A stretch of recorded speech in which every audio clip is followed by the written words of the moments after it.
We do a lot of stories, and very often we'll show how bad something is and how the new policy, how terrible it is. And if it gets reversed or changed for the positive, we don't often have time to go back and then highlight that. And it leads to sometimes the show being a bit of a downer because we have to show you what's really going on, and what's really going on in the world is often quite depressing.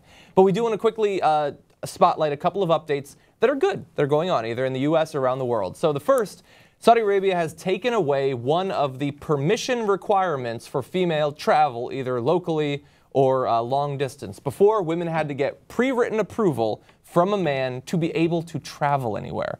And so that has been taken away. That is progress in the kingdom.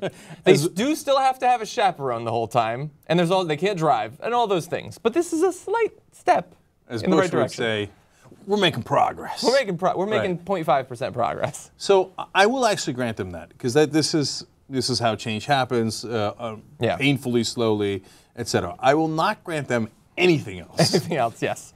Iran is allowing 500 women to go to the Volleyball World League Games for the first time ever. There's been a lot of control placed on women being able to attend sporting events. Now, they again have not gotten rid of all of those restrictions, but this is a fairly large group who will all, I assume, become prostitutes after being exposed to sports for the first time. And men in the outside world. We will allow them out of the cave for the first time. Sunlight. It's beautiful. It's like Kimmy Schmidt. But anyway, that is, again, a very small amount of progress. So that is a good thing. Yeah, and I never want you guys to get confused. We love the Persian people. We would like them to be set free. Yes. Okay. And we are concerned that the mullahs in Iran have, in a sense, imprisoned them through these rules. The fact that they broke one link in that chain is a good story. Yes. The fact that that chain still exists is a horrible story. Yeah, especially when it had been a country that was so free 50 years ago. To see them be put back into servitude is not good. Now, coming back to the America, Kansas has removed the controversial $25 a day maximum withdrawal limit for welfare benefits. We did a couple of stories on that. That has been sort of quietly nixed. That will not exist anymore. And thank God, because that is, you can't live in that way.